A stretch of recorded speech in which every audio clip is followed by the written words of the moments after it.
Σε όποιον κατάφερνε να εξοντώσει τον δράκο.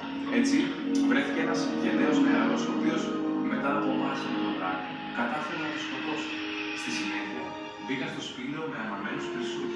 Αλλά προχωρώντας βαθύτερα και λόγω έλλειψης οξυγόνου, οι πυρσοί έσβησαν. Τότε ακούστηκε μια απόκοσμη φωνή που είπε: όποιος τολμήσει να πάρει έστω και μια χούφτα από τη λάσπη που πατάει, θα το μετανιώσει.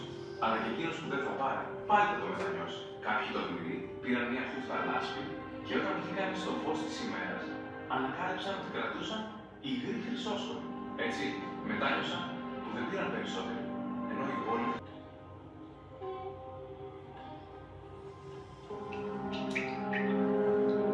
Bun venit la peștera Dragonului din Castoria. În timpul turului peșterii este permisă fotografierea și filmarea, doar fără blitz, în timp ce atingerea stalactitelor și stalagmitelor este interzisă. Peștera aparține primăriei Castoria. Este administrată de Machernos SEA și este supravegheată de Foratul de Paleoantropologie și Speologie din Grecia de Nord.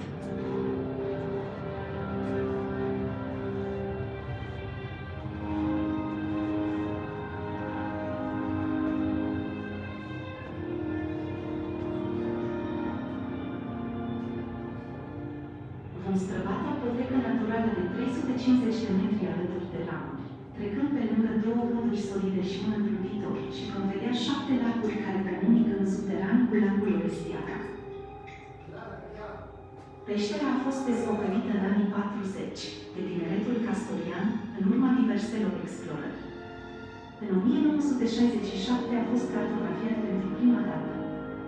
În 1998 a intrat într-un program european și au început procedurile de utilizare a acestuia.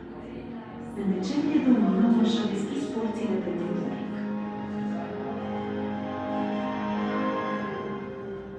Temperatura din interiorul peșterii este constantă pe tot parcursul anului și variază de la 16 la 18 grade Celsius, în timp ce umiditatea este de la 90 la 95%. Peștera este încă activă și continuă să crească. Din apa de ploaie, apa trece prin deschiderile muntelui și prin roci calcaroase și procese chimice se creează stalactita. Este nevoie de aproximativ 100 de ani pentru a crea 1 centimetru de stalactită.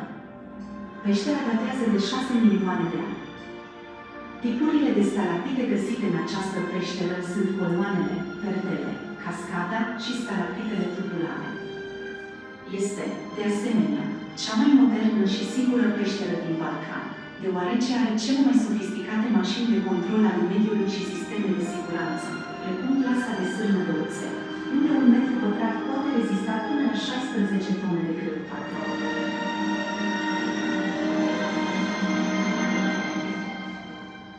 În interiorul peșterii nu s-au găsit urme de prezență umană, s-au găsit doar oasele unui urs de peșteră, care a trăit în perioada Pleistocenului, adică 10.000 hârâ. Se estimează că a cântărit o jumătate de tonă, în timp ce înălțimea s-a ajuns la 2,5 metri. Experții cred că mamiferul a căzut printr-o deschidere din tavanul peșterii și, lipsit de hrană și un mijloc de evadare, a murit înăuntru.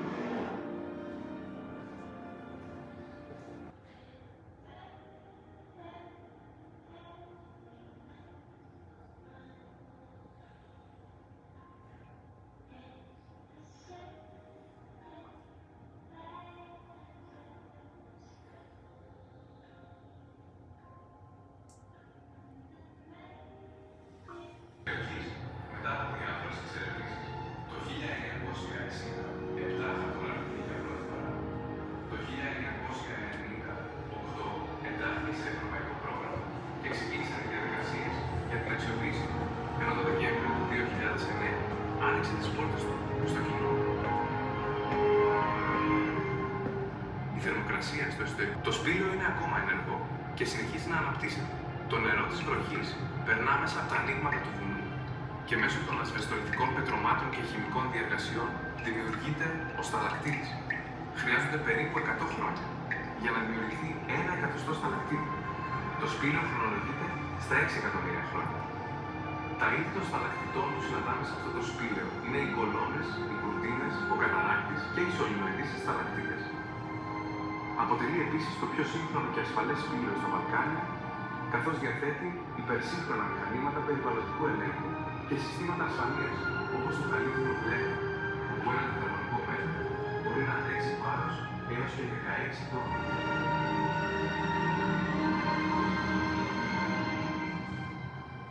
Στο εσωτερικό του σπηλαίου δεν βρέθηκαν ίχνη ανθρώπινης παρουσίας, παρά μόνο τα οστά μιας αρκούδας των σπηλαίων, η οποία έζησε κατά την πλειστόκαινο περίοδο, δηλαδή το 10.000 π.Χ. Εκτιμάται ότι σύγχυζε μισό τόνο, ενώ το ύψος της έφτανε τα 2,5 μέτρα. Οι ειδικοί πιστεύουν ότι το θηλαστικό έπεσε από ένα άνοιγμα στην οροφή του σπηλαίου και λόγω έλλειψης τροφής και αδυναμίας διατροφής πέθανε στο εσωτερικό του. Ο θρύλος του σπηλαίου του Δράκου αναφέρει ότι ο πρώτος βασιλιάς της πόλης, ο Κάστορας, θέλοντας να διασκεδάσει τον φιλοξενούμενο αδελφό του Πολυδεύκη και τον πεθερό του, Κέλη, έμαθε για την ύπαρξη του σπηλαίου, το οποίο ήταν ένα χρυσορυχείο που φιλούσε ένας δράκος. Αποφάσισε λοιπόν να δώσει πλούτη και δόξα σε όποιον κατάφερε να εξοντώσει τον δράκο. Έτσι βρέθηκε ένας γενναίος νεαρός, ο οποίος μετά από μάχη με τον δράκο κατάφερε να τον σκοτώσει.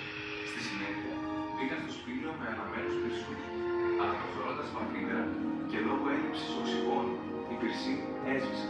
Τότε ακούστηκε μια απόκοσμη φωνή που είπε: όποιος τολμήσει να πάρει έστω και μια χούφτα από τη λάσπη που πατάει, θα το μετανιώσει. Αλλά και εκείνος που δεν θα πάρει, πάλι θα το μετανιώσει. Κάποιοι τολμηροί πήραν μια χούφτα λάσπη και όταν βγήκαν στο φως της ημέρας, ανακάλυψαν ότι κρατούσαν υγρή χρυσόσκονη. Έτσι, μετάνιωσαν που δεν πήραν περισσότερο, ενώ οι υπόλοιποι μετάνιωσαν που δεν πήραν καθόλου.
Στα 6 εκατομμύρια χρόνια.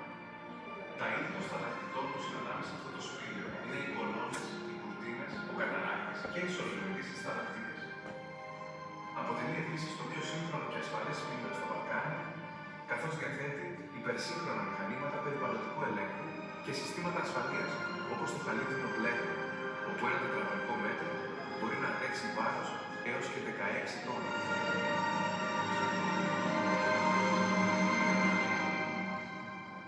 Στο εσωτερικό του σπηλαίου δεν βρέθηκαν ίχνη ανθρώπινης παρουσίας, παρά μόνο τα οστά μιας αρκούδας των σπηλαίων, η οποία έζησε κατά την πλειστόκαινο περίοδο, δηλαδή το 10.000 π.Χ.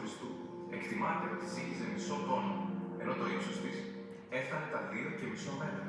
Οι ειδικοί πιστεύουν ότι το θηλαστικό έπεσε από ένα άνοιγμα στην οροφή του σπηλαίου και λόγω έλλειψης τροφής και αδυναμίας διατροφής πέθανε στο εσωτερικό του. Ο θρύλος του σπηλαίου του Δράκου αναφέρει ότι ο πρώτος βασιλιάς της πόλης, ο Κάστορας, θέλοντας να διασκεδάσει τον φιλοξενούμενο αδελφό του Πολυτεχνη και τον πεθερό του, Κέλλη, έμαθε για την ύπαρξη του σπουδαίου, το οποίο ήταν ένα χρυσορυχείο που φιλούσε τους δράκους. Αποφάσισε λοιπόν να δώσει πλούτη και δόξα σε όποιον κατάφερε να εξωτώσει